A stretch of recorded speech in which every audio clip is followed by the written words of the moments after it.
Hello friend, welcome to our channel SK study education में आप सभी का स्वागत है। आज के इस वीडियो में करने वाला है क्लास 10 का जो सोशल साइंस हमारा सब्जेक्ट होगा, जिसमें हिस्ट्री इतिहास देखेंगे। जो हम लोग चैप्टर वन होगा यूरोप में राष्ट्रवाद, जो ऑल सब्जेक्टिव क्वेश्चन होगा, जितने भी सब्जेक्टिव क्वेश्चन वन होगा इस चैप्टर में और इस वीडियो में हम लोग देखेंगे इस वीडियो के माध्यम से। तो इसलिए वीडियो के लास्ट तक बने। अगर आप हमारे चैनल पर नए होंगे तो चैनल को सब्सक्राइब, लाइक एंड शेयर कीजिएगा। चलते हैं क्वेश्चन को देखते हैं। तो हम लोग आ चुके हैं अध्याय 1 पे, यूरोप में राष्ट्रवाद, जो चैप्टर का नाम होगा, और देखेंगे राष्ट्रवाद। पहला क्वेश्चन होगा राष्ट्रवाद। आखिर राष्ट्रवाद किसे कहते हैं, राष्ट्रवाद क्या है? तो इसका जवाब हम लोग इस प्रकार दे सकते हैं। राष्ट्रवाद आधुनिक युग की राजनीतिक चेतना का परिणाम है, जो एक विशेष भौगोलिक एवं सांस्कृतिक एवं सामाजिक परिवेश में विकसित होती है। यूरोप में राष्ट्रवादी चेतना की शुरुआत फ्रांस से होती है। जो यूरोप में राष्ट्रवादी चेतना की शुरुआत होती है वो कहाँ से होती है? तो फ्रांस से होती है। एक ऑब्जेक्टिव क्वेश्चन भी हो सकता है। देखिए हम लोग क्वेश्चन होगा राष्ट्रवाद। तो राष्ट्रवाद आधुनिक युग की राजनीतिक चेतना का परिणाम है, जो एक विशेष भौगोलिक, सांस्कृतिक और सामाजिक परिवेश में विकसित होती है। यूरोप में राष्ट्रवादी चेतना की शुरुआत फ्रांस से होती है। तो हम लोग इस राष्ट्रवाद क्या है, इसका जवाब इस प्रकार हम लोग आसानी से सरल जवाब से दे सकते हैं। तो बहुत ही सरल भाषा में। वही अगला क्वेश्चन देखें, क्वेश्चन नंबर 2 होगा। मान लीजिए क्वेश्चन हम लोग देखेंगे राष्ट्रवाद के विकास में सहायक तत्व कौन कौन से। जो राष्ट्रवाद के विकास में सहायक तत्व होते हैं कौन कौन से होते हैं? तो राष्ट्रवाद के विकास में सहायक तत्व निम्न तत्व होते हैं। जैसे में हम लोग देखेंगे, एक में पुनर्जागरण के परिणाम स्वरूप उत्पन्न परिस्थितियाँ। जो पुनर्जागरण के परिणाम स्वरूप जो भी उत्पन्न परिस्थितियाँ होती है वो राष्ट्रवाद के विकास में सहायक तत्व है। और 2 में होगा फ्रांसीसी क्रांति के आदर्श। और 3 में हो गए नेपोलियन का सैन्य अभियान एवं प्रशासनिक व्यवस्था। और 4 में देखेंगे हम लोग मध्यम वर्ग का उदय एवं उत्तरदायी सोच। और 5 में होगा तत्कालीन सामाजिक एवं सांस्कृतिक परिवेश, मेटेनिक का प्रतिक्रियावादी। जो भी है, तो राष्ट्रवाद के विकास में सहायक तत्व है। तो ये जो छह है, जो राष्ट्रवाद के विकास में सहायक तत्व है। और अगला क्वेश्चन देखें, क्वेश्चन नंबर 3 मान लीजिए। अगला क्वेश्चन होगा राष्ट्रवाद के चेतना का परिणाम। जो राष्ट्रवादी चेतना हुआ था उसका परिणाम क्या हुआ था? तो देखिए फर्स्ट में होगा क्रांति। 1830 में जुलाई की क्रांति जो हुई थी, कब हुई थी? तो 1830 में क्रांति हुई थी। कारण क्या था? मेटेनिक एवं प्रतिक्रिया नीति। और 2 में हो जाएगा चार्ल्स दशम एवं पोलैंड का निरंकुश शासन। और 3 में होगा उत्तरदायियों द्वारा अभिजित्या वर्गीयों का व्यवस्था का विरोध। जो भी है, जो मतलब 1830 की जुलाई क्रांति हुई थी उसका कारण कौन सा कारण? तो इसका जवाब हम लोग इस प्रकार दे सकते हैं। ये जो है, जो इसका कारण है, जो 1830 की जुलाई क्रांति हुई थी, किसके कारण हुई थी? मेटेनिक प्रतिक्रियावादी नीति के कारण हुई थी। चार्ल्स दशम या पोलैंड का निरंकुश शासन के कारण हुई थी। जुलाई क्रांति का जो क्रांति हुई थी इसके कारण ये है। और परिणाम जो 1830 की जुलाई क्रांति का परिणाम हुआ क्या हुआ? तो देखेंगे हम, लुई फिलिप शासक बना और चार्ल्स दशम इंग्लैंड का पलायन किया। जो लुई फिलिप था उसका परिणाम 1830 की जुलाई क्रांति में जो परिणाम हुआ, लुई फिलिप जो तो था वहाँ के शासक बना और चार्ल्स दशम था तो इंग्लैंड के लिए चला गया। और अगला देखेंगे उत्तरवादी एवं संवैधानिक राजतंत्र की स्थापना। और 3 में देखेंगे मेटरनी व्यवस्था की चुनौती, राजशाही एवं चर्चा प्रभाव का चुनौती। जो भी है, जो 1830 की जुलाई क्रांति का परिणाम है और एक कारण है और एक क्रांति हुआ था। फर्स्ट में हम लोग क्रांति होगा, जुलाई क्रांति 1830 में हुई थी। तो इसका कारण क्या है? तो इसका कारण हम लोग ये जवाब दे सकते हैं। परिणाम क्या हुआ? तो इसका जवाब हम लोग ये देख सकते हैं।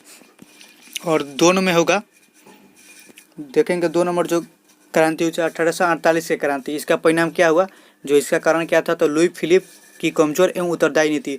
जो इसका कारण था, जो 1848 की क्रांति हुई थी उसका कारण क्या था? तो लुई फिलिप जो था वो कमजोर एवं उत्तरदायी नीति था एवं असफल वैदेशिक नीतिक था एवं भुखमरी एवं बेरोजगारी था। ये जो क्रांति होने के कारण था, एक लुई फिलिप का कमजोर एवं उत्तरदायी नीति था और असफल वैदेशिक नीतिक था।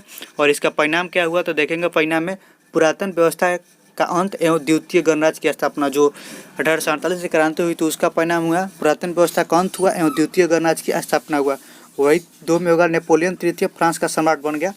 जो उसका परिणाम जो 1830 की क्रांति का परिणाम है पुरातन व्यवस्था अंत एवं द्वितीय गणराज्य की स्थापना और नेपोलियन तृतीय फ्रांस का सम्राट बना और इटली एवं जर्मनी के एकीकरण की प्रक्रिया का आरंभ हुआ। जो इसी के 1848 के क्रांति के बाद ही इटली और जर्मनी के एकीकरण की प्रक्रिया का प्रारंभ हुआ। तो इसका परिणाम हम लोग ये लिख सकते हैं। अब आगे चलते हैं, आगे देखेंगे इटली का एकीकरण। जो इटली का एकीकरण है तो उसमें हम लोग देखेंगे फर्स्ट होगा एकीकरण का बाधक तत्व। जो एकीकरण का बाधक तत्व तो कौन कौन था?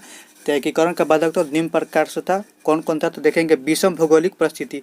जो एकीकरण का बाधक तत्व था विषम भौगोलिक परिस्थिति, पड़ोसी देशी का हस्तक्षेप या ऑस्ट्रिया फ्रांस आदि जो भी था उसका हस्तक्षेप जा बाधक परिणाम था। पोप का प्रभाव, ये भी एक एकीकरण का बाधक तत्व है। और अगला होगा एकीकरण में सहायक तत्व। जो एकीकरण में सहायक तत्व थे, इटली के एकीकरण में जो सहायक तत्व थे कौन कौन थे? तो इटली के एकीकरण में सहायक तत्व निम्न तत्व थे। एक में देखेंगे राष्ट्रवादी विचारधारा का प्रभाव, 2 में होगा फ्रांस की घटनाओं का प्रभाव, 3 में होगा नेपोलियन सैन्य अभियान और 4 में होगा मेटेनी की प्रतिक्रियावादी स्वच्छ एवं नागरिक आंदोलन और 5 में देखेंगे मेजनी, काउंट कुपर और गैरिबाल्डी का योगदान। जो भी था सहायक तो जो इटली के एकीकरण में सहायक किए थे, राष्ट्रवादी विचारधारा का प्रभाव था सहायक उसमें, और फ्रांस घटनाओं का प्रभाव भी सहायक था इटली के एकीकरण में। नेपोलियन का सैन्य अभियान भी सहायक था एकीकरण में, और मेटेनी के प्रतिक्रियावादी सोच एवं नागरिक आंदोलन भी सहायक था, और मेजनी, काउंट कुवर और गैरिबाल्डी का योगदान भी था, वो इटली के एकीकरण में सहायक था। और ये अगला देखेंगे एकीकरण की प्रक्रिया। जो इटली के एकीकरण का प्रक्रिया थी वो कैसी थी? तो इटली का जो मेजनी का योगदान था एकीकरण की प्रक्रिया में, मेजनी का योगदान था। जो यंग इटली की स्थापना जो हुआ था 1831 में की गई थी, तो मेजनी के द्वारा यंग यूरोप 1934 की स्थापना। जो भी है एकीकरण है, जो एकीकरण की प्रक्रिया में, तो मेजनी का योगदान भी है, काउंट कुवर का भी योगदान था। और देखेंगे मेजनी के द्वारा योगदान कौन कौन सा दिया गया? तो यंग इटली 1831 की स्थापना और यंग यूरोप 1834 की स्थापना, और 3 में होगा 1848 के क्रांति के बाद पुनः वापसी एवं जनवादी आंदोलन की शुरुआत, और 4 में होगा ऑस्ट्रिया एवं सर्डिनिया पिडमैंट एवं शासक एल्बर्ट की पराजय के बाद पुनः पलायन। जो इटली मेजनी का योगदान था, ये सब जो मेजनी का योगदान था। यंग इटली की स्थापना कब हुआ था? 1831 में। यंग यूरोप का स्थापना किसके द्वारा किया गया था? मेजनी के द्वारा किया गया। कब किया गया? 1834 में। 1847 के क्रांति का पुनः वापसी जनवादी आंदोलन की शुरुआत जो हुआ था मेजनी के ही योगदान के कारण हुआ था। वही देखेंगे काउंट कुवर विक्टर एम्मनुएल का प्रधानमंत्री वाला, विक्टर एम्मनुएल जो का प्रधानमंत्री बना 1853 से 54 के क्रीमिया युद्ध में फ्रांस में कूटनीतिक रूप में सहयोग निस और सिवाय नेपोलियन तृतीय के योगदान का वादा किया। 1859 से 60 में लोम्बार्डी पर अधिकार, लेकिन फ्रांस के विरोध के कारण वेनेशिया ऑस्ट्रिया के ही कब्जे में है। 1830 से 61 में परमा मोडर्ना एवं टस्कनी का अधिकार। जो भी था ये मतलब एकीकरण की प्रक्रिया था ये। और आगे देखेंगे गैरिबाल्डी आखिर कौन थे, उसके बारे में हम लोग जानेंगे। गैरिबाल्डी कौन थे? तो पेशे से एक नाविक था। जो गैरिबाल्डी था पेशे से नाविक था, मेजनी के विचारों का समर्थक, आगे चलकर काबुल के प्रभाव के संवैधानिक राजतंत्र का पक्षधर था। जो मेजनी था, इसका जब मेजनी कौन था, तो इसका जवाब हम लोग इस प्रकार देखते हैं, पेशे से एक नाविक था और मेजनी के विचारों का समर्थक, आगे चलकर काबुल के प्रभाव को संवैधानिक राजतंत्र का पक्षधर बना। वही देखेंगे सिसिली और नेपल्स पर अधिकार किया और विक्टर एम्मनुएल द्वितीय प्रतिनिधि का शासक बना।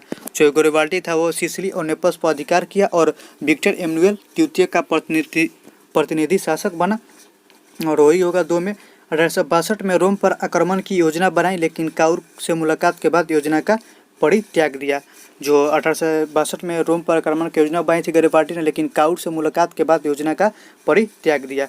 और वही होगा 3 में इटली के दक्षिण क्षेत्र के शासक बने का प्रस्ताव खारिज किया एवं अपनी संपत्ति राष्ट्र को समर्पित कर साधारण किसान का जीवन व्यतीत किया। जो गैरिबाल्डी के बारे में हम लोग इतना लिख सकते हैं कि गैरिबाल्डी कौन था, तो इसका जवाब हम लोग को इस प्रकार हम लोग दे सकते हैं। और आप इस PDF को चाहते हैं तो आप हमारे टेलीग्राम या व्हाट्सएप में ज्वाइन हो सकते हैं।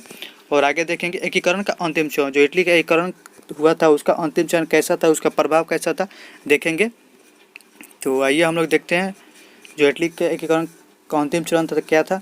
तो 1862 में काबुल की मृत्यु के बाद रोम और वेनेशिया पर विक्टर एम्मनुएल ने स्वयं अधिकार किया। 1870 के फ्रांस और प्रासा के बीच युद्ध से उपजी अनुकूल परिस्थितियों के कारण पोप वेटिकन सिटी एवं राजमहल में सिमट गया और संपूर्ण रोम पर इटली अधिकार हो गया। इस तरह इटली का एकीकरण पूरा हुआ।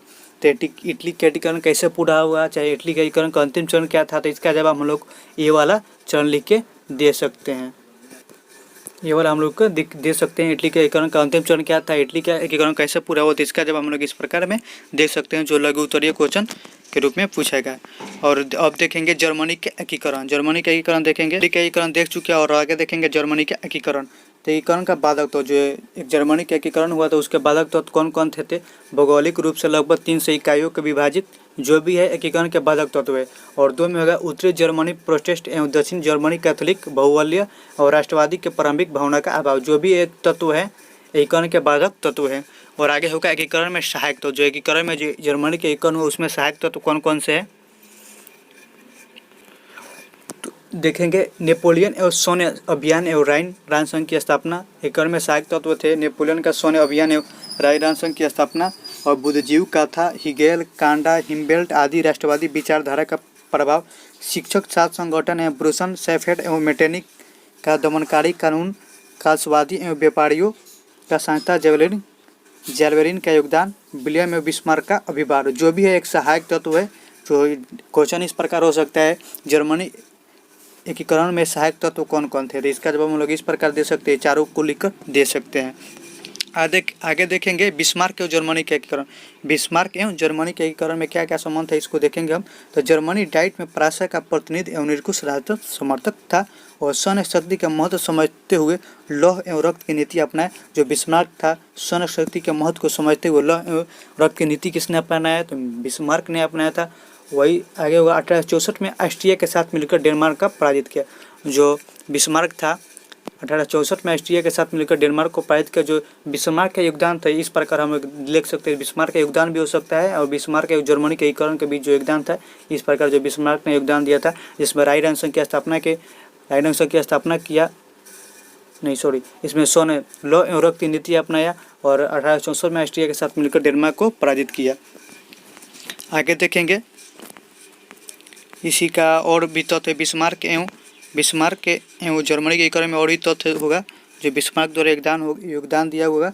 सेल्वेसिक एवं जर्मन का अधिकार और जर्मन बहुमूल्य हेलस्टीन पर ऑस्ट्रिया का प्रभाव माना।